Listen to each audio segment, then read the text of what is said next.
Breaking news చూద్దాం. Vikarabad the wilderness resort నిర్వాహకుల నిర్లక్ష్యానికి ఇద్దరు బలయ్యారు. అనుమతులు లేకుండానే సర్పన్పల్లి ప్రాజెక్టు చెరువులో బోటింగ్ నిర్వహిస్తున్నారు. బోటింగ్ ఫెసిలిటీ ఉందంటూ ది వైల్డర్నెస్ రిసార్ట్ ప్రచారం చేయగా శనివారం 2 జంటలు బోటింగ్కి వెళ్లాయి. లైఫ్ జాకెట్లు కూడా ఇవ్వకుండానే రిసార్ట్ నిర్వాహకులు పంపించేశారు. చెరువు మధ్యలోకి వెళ్లిన తర్వాత బోట్లు మునిగిపోయాయి. నీటిలో మునిగి ఇద్దరు మహిళలు మృతి చెందారు.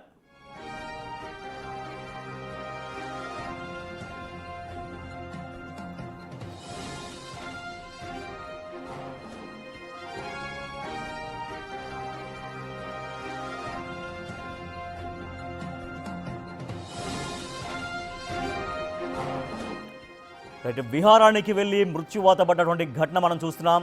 బిగ్ టీవీ స్క్రీన్ పైన బ్రేకింగ్ న్యూస్గా చూస్తున్నాం. వికారాబాద్ ది వైల్డర్నెస్ రిసార్ట్ నిర్వాహకుల నిర్లక్ష్యం కారణంగా ఇద్దరు బలైపోయారు. అనుమతులు లేకుండానే అక్కడ సర్పన్పల్లి దగ్గర ప్రాజెక్టు చెరువులో బోటింగ్ నిర్వహిస్తున్నారు రిసార్ట్ నిర్వాహకులు. బోటింగ్ ఫెసిలిటీ ఉంది అంటూ ది వైల్డర్నెస్ రిసార్ట్ ప్రచారం కూడా చేసింది. ప్రచారం చేయగా 2 జంటలు అక్కడికి వచ్చాయి. 2 జంటలు శనివారం బోటింగ్కి వెళ్ళాయి. లైఫ్ జాకెట్లు కూడా ఇవ్వకుండా రిసార్ట్ నిర్వాహకులు ఆ పడవల్లో ఆ బోట్లలో వాళ్ళని బోటింగ్కు పంపించారు.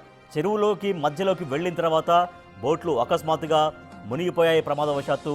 ఈ ప్రమాదంలో ఇద్దరు మహిళలు మృత్యువాత పడ్డారు.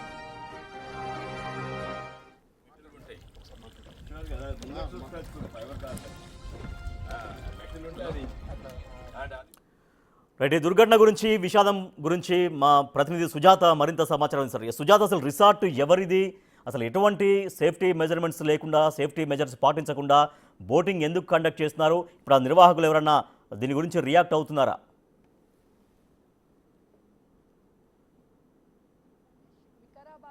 ది వైల్డర్నెస్ రిసార్ట్ గత కొన్ని సంవత్సరాల నుంచి రన్ చేస్తున్నారు. అధికారులు ఎప్పటికప్పుడు ఈ రిసార్ట్కి సంబంధించినటువంటి పరిశీలిస్తూ ఎక్కడ అనుమతులు లేవు ఆ రిసార్ట్స్ని తనిఖీలు చేస్తూ నామమాత్రంగానే మళ్ళీ వదిలేస్తున్నారు. అయితే ది వైల్డ్నెస్ రిసార్ట్ గత కొన్ని సంవత్సరాల నుంచి వికారాబాద్ ప్రాంతంలో రన్ చేస్తున్నాడు ప్రసాద్ రెడ్డి అనే వ్యక్తి. అయితే దీనికి ఎలాంటి అనుమతులు లేవు. ప్రస్తుతం మనం చూస్తున్నటువంటి ప్రాంతంలోనే శనివారం విషాదం చోటు చేసుకుంది. బోటింగ్కి అనుమతి లేకుండా ఇందులోనే బోటింగ్ గత కొన్ని సంవత్సరాల నుంచి ఈ రిసార్ట్ కి సంబంధించినటువంటి వాళ్ళు రన్ చేస్తున్నారు. అయితే రిసార్ట్ కి సంబంధించినటువంటి అనుమతులు కూడా లేవని అధికారులు ఈ ఘటన జరిగిన తర్వాత స్పందించి చెప్తున్నారు.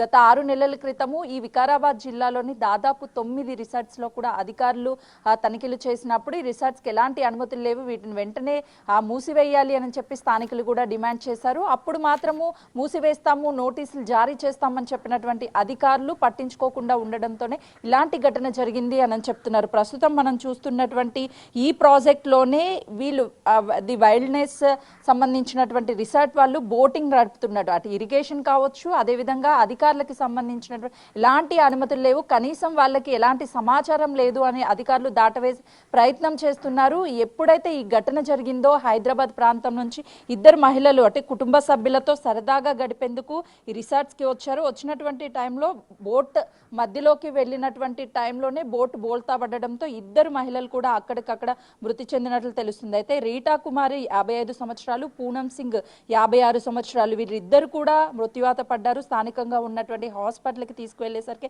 ప్రాణాలు కోల్పోయినట్లుగా కూడా చెప్తున్నారు. అయితే ఈ సర్పన్పల్లి ప్రాజెక్ట్ అనేది గత కొన్ని సంవత్సరాల నుంచి కూడా చుట్టుపక్కన ఉన్నటువంటి అసైన్డ్ భూములు ఇవన్నీ అటు పశువుల తాగునీటికి కావచ్చు, అదేవిధంగా వ్యవసాయానికి సంబంధించి కావచ్చు, ఈ వాటర్ ఎక్కువగా ఉపయోగిస్తూ ఉండేవాళ్ళు. కానీ ఎప్పుడైతే ఈ రిసార్ట్ని పెట్టారో ఈ వికారాబాద్లో వైల్డర్నెస్ రిసార్ట్ వాళ్ళంతా కూడా దీన్ని ఆక్యుపై చేసి ఎలాంటి అనుమతులు లేకుండా ఈ బోటింగ్ని రన్ చేస్తున్నారు. మనం విజువల్స్లో కూడా బిగ్ టీవీ స్క్రీన్ మీద చూడొచ్చు. అక్కడ లోపల వాటర్ మధ్యలో కొన్ని రూమ్స్ని ఏర్పాటు చేసి కంటైనర్లతో వచ్చినటువంటి కపుల్స్ కావచ్చు, ఫ్యామిలీస్ కావచ్చు, వీకెండ్ వచ్చినటువంటి వాళ్ళందరికీ కూడా రెంట్స్కి ఇస్తూ ఉంటారు. లాభార్జనే ధ్యేయంగా ఎవరిని అధికారులు వచ్చినా కూడా మేనేజ్ చేస్తూ డబ్బులు ఇస్తూ పట్టించుకోవడం లేదు అని స్థానికంగా ఉన్నటువంటి వాళ్ళు పెద్ద ఎత్తున ఆరోపణలు చేస్తున్నారు. గతంలోనే ఇలాంటి ఇష్యూస్ ఈ చుట్టుపక్కల ఉన్నటువంటి అన్ని రిసార్ట్స్లోనూ జరిగాయి.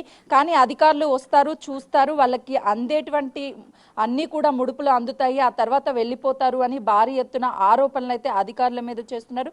ఇప్పటికీ కేసుకు సంబంధించి పోలీసులు కేసును నమోదు చేశారు ఈ ఘటనకి సంబంధించి. అయితే దాదాపు ఈ బోటింగ్ కి సంబంధించి ఎలాంటి పర్మిషన్ లేదు అని పోలీసులు గుర్తించారు. దాంతో పాటు ఎప్పుడైతే సాధారణంగా ఇలాంటి చెరువుల్లో బోటింగ్ అనేది ఉండదు, ఖచ్చితంగా ప్రభుత్వ అధికారుల పర్మిషన్ ఉంటుంది, ఇరిగేషన్ కి సంబంధించినటువంటి పర్మిషన్ల అన్ని అనుమతులు ఎప్పటి నుంచో కొనసాగుతున్న రిసార్ట్ అని చెప్తున్నారు. సో ఎప్పటి నుంచో రిసార్ట్ అది కొనసాగుతుందని చెప్తున్నారు. అక్కడ ఈ బోటింగ్ అనేది కూడా ఎప్పటి నుంచో సాగుతుంది. అయితే సరే, బోటింగ్ సాగుతున్నప్పటికీ కూడా ఎవరైనా ప్రయాణికులు దాంట్లో బోట్లో వెళ్ళి ఆ విహారానికి వెళ్తున్నప్పుడు డెఫినెట్గా ఒక సేఫ్టీ మెజర్స్ ఇస్తారు. ఆ లైఫ్ జాకెట్లు ఇస్తారు, లేకపోతే వాళ్ళ వెంట ఎవరైనా గజ ఈతగాళ్ళు ఉంటారు, స్విమ్మింగ్ బాగా వచ్చిన వాళ్ళు ఉంటారు, ఎవరైనా పొరపాటున అందులో పడ్డా కూడా వాళ్ళని రక్షించేటువంటి కొన్ని మెజర్స్ తోటి వెళ్ళాలి. బట్ అవి కూడా ఎందుకు పాటించలేదు అని తెలుస్తోంది. ఎగ్జాక్ట్లీ రాజేష్, కేవలము పెద్దల అండదండలతోనే ఈ రిసార్ట్ కొనసాగిస్తున్నట్లు స్థానికులు మాత్రం ఆరోపిస్తున్నారు. గత కొన్ని ఏండ్ల కంటే దాదాపు 6 సంవత్సరాలకి పైగానే ఈ రిసార్ట్ ని కొనసాగిస్తున్నారు. అయితే మనం చూస్తున్నటువంటి ఇది ఏదైతే ప్రాజెక్ట్ ఉందో ప్రాజెక్ట్ లో ఎలాంటి అనుమతులు లేకపోగా ఈ బోట్లతో పాటు రూమ్స్ ని కంటైనర్లతో కట్టించారు. వీటన్నిటిని కూడా కపుల్స్ కి అదేవిధంగా అసాంఘిక కార్యక్రమాలకి అంతా కూడా ఉపయోగిస్తూ ఉంటారు. ఎవరు పెద్దగా వచ్చి చూసేంత ఆ టైం కానీ లేకపోతే రిసార్ట్స్ వాళ్ళు ఇవ్వరు, అందరినీ మేనేజ్ చేసుకుంటూ ఉంటారు. ఎందుకంటే రిసార్ట్స్ దగ్గరికి ఇందాక వెళ్ళినప్పుడు లోపలికి వెళ్ళాలని ప్రయత్నించినప్పుడు కూడా చుట్టుపక్కల గేట్ చుట్టుపక్కల డాగ్స్ ని ఉంచడంతో పాటు లోపల కూడా డాగ్స్ ఉన్నాయి, ఎవరైనా వెళ్తే వాళ్ళ మీదకి ఆ డాగ్స్ ని వదులుతారు అని పెద్ద ఎత్తున ఆరోపణలు కూడా ఈ రిసార్ట్ కి సంబంధించినటువంటి వాళ్ళ మీద వస్తున్నాయి. అయితే ఎక్కడైనా సరే మీరు చెప్పినట్లుగా ఒక బోటింగ్ చేస్తున్నారంటే గజ ఈతగాలు కావచ్చు, అదేవిధంగా సెక్యూరిటీ, చుట్టుపక్కల సీసీ కెమెరాలు అన్నిటినీ కూడా ఏర్పాటు చేస్తారు. కానీ ఇది ఒక ఏకాంతంగా ప్రైవసీగా గడిపేందుకు వచ్చేటువంటి వాళ్ళ కోసమే, డబ్బులు ఆర్జించడానికి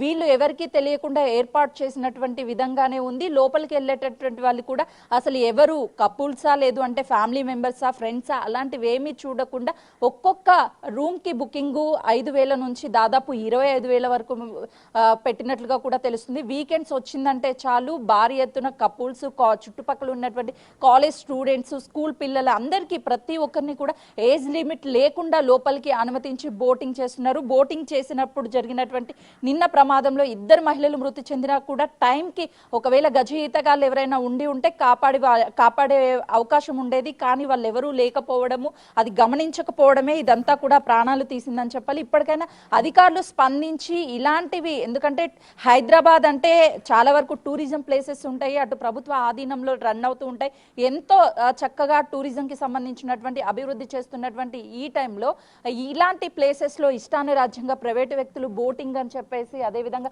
రిసార్ట్స్ అని ఏర్పాటు చేసి ప్రజల ప్రాణాలతో అయితే ఎవరైతే నిర్వాహకులు ఉన్నారో, ఎవరైతే అనుమతి లేకుండా బోటింగ్ గత కొద్ది సంవత్సరాలుగా కొనసాగిస్తున్నారో, సో ఈ ఘటన జరిగిన తర్వాత, ఇంత విషాదం జరిగిన తర్వాత మరి వాళ్ళు ఎవరైనా రియాక్ట్ అవుతున్నారా, అసలు ఎవరికి సంబంధించిందిగా చెబుతున్నారు? సో వాళ్ళ దగ్గర నుంచి ఏమైనా ప్రకటన కానీ వాళ్ళ దగ్గర నుంచి ఏమైనా ఎక్స్ప్లెనేషన్ కానీ వస్తుందా? అసలు బోటు ఎందుకు ప్రమాదానికి గురైంది అనేది కూడా ఏమైనా చెప్తున్నారా?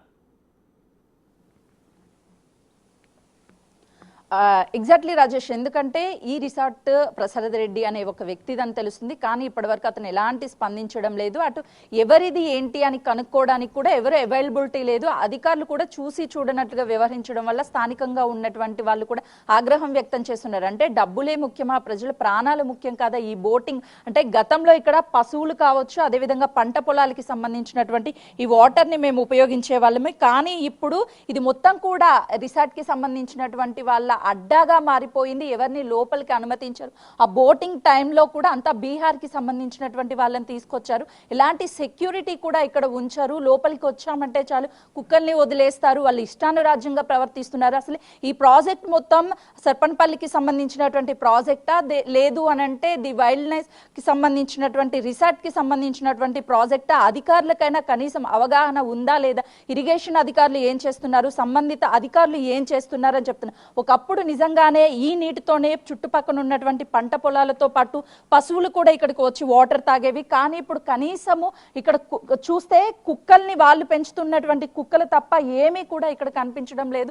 నేను ఒకసారి లోపలికి చూపించే ప్రయత్నం చేస్తాను. అంటే వీకెండ్ వచ్చిందంటే చాలు ఇక్కడికి వచ్చినటువంటి వాళ్ళంతా కూడా బియర్ కావచ్చు, లేకపోతే మద్యం సేవించి ఇష్టాను ప్రకారము ఇక్కడే ఎంజాయ్ చేస్తూ ఉంటారు. మనం నీటిలో ఉన్నటువంటి అంటే ఈ ప్రాజెక్ట్ వాటర్లో ఉన్నటువంటి బాటిల్స్ కూడా చాలా క్లియర్ క్లియర్గా కనిపిస్తుంది. ఎక్కడ చూసినా మద్యం బాటిల్లే మనకు కనిపిస్తున్నాయి. అంటే ఎంత ఇష్టానురాజ్యంగా ఈ ప్రాజెక్ట్కి సంబంధించినటువంటి నీరు ఒకప్పుడు ప్రజలకు ఉపయోగపడేటువంటి ఈ ప్రాజెక్ట్ని ఇప్పుడు ఇల్లీగల్గా కొన్ని కార్యక్రమాలకి దాంతోపాటు ఇక్కడ వచ్చినటువంటి వాళ్ళకి అడ్డాగా మారింది. ఇదంతా కూడా ది వైల్డ్నెస్కి సంబంధించి రిసార్ట్ వాళ్ళే ఇదంతా కొనసాగిస్తున్నారు అని చెప్పేసి స్థానికులు చెప్తున్నారు.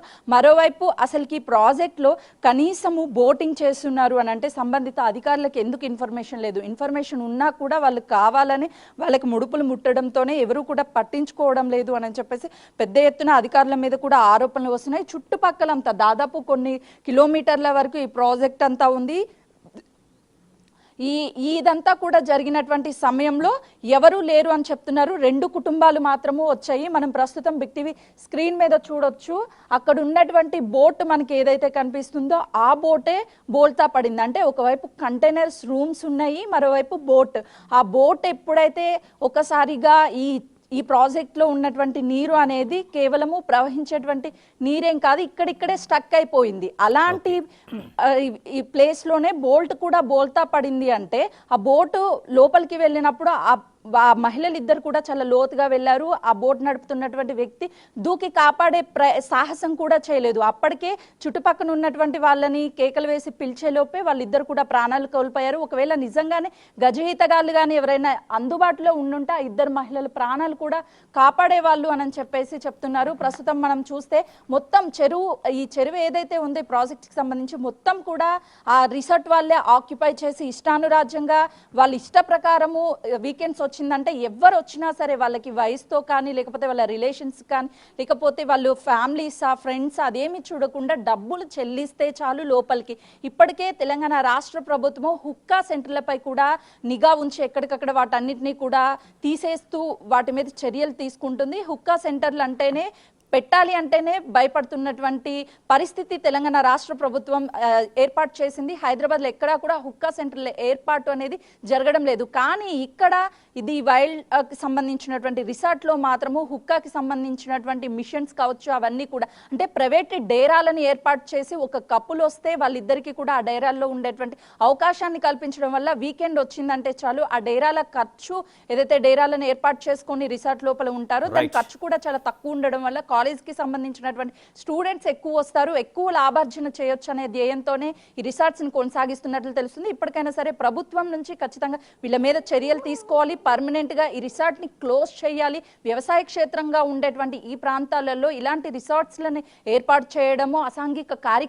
కార్యకలాపాలను ప్రోత్సహించడం అనేది పూర్తిగా తప్పు. వీటిని ఖచ్చితంగా ప్రభుత్వం చర్యలు చేపట్టాలి. స్థానికంగా ఉన్నటువంటి అధికారులు కూడా చర్యలు తీసుకోవాలని స్థానికులు డిమాండ్ చేస్తున్నారు. Rajesh right, thank you Sujatha. ఇక వికారాబాద్లోని ది వైల్డర్నెస్ రిసార్ట్ నిర్వాహకుల నిర్లక్ష్యంతో 2 ప్రాణాలు కోల్పోయారు. అక్కడ సర్పనపల్లి ప్రాజెక్టుకి ఉన్నటువంటి చెరువు, సర్పనపల్లి ప్రాజెక్టులో భాగమైనటువంటి చెరువులో ఇక్కడ బోటింగ్ నిర్వహిస్తున్నామంటూ అక్కడ ప్రచారం కూడా చేశారు. ఎప్పటి నుంచో బోటింగ్ నిర్వహిస్తున్నారు, కానీ ఎటువంటి పర్మిషన్స్ లేకుండా బోటింగ్ నిర్వహించడంతో నిన్న ఆ బోటు మునిగిపోవడంతో 2 మహిళలు మృత్యువాత పడ్డారు. సో ఒక రిసార్ట్స్ అనేటివి ఇట్లా ప్రమాదాలకి తర్వాత ఒక అసాంఘిక కార్యకలాపాలకు కూడా అడ్డాగా మారుతున్నాయనేటువంటి విమర్శ కూడా ఉంది.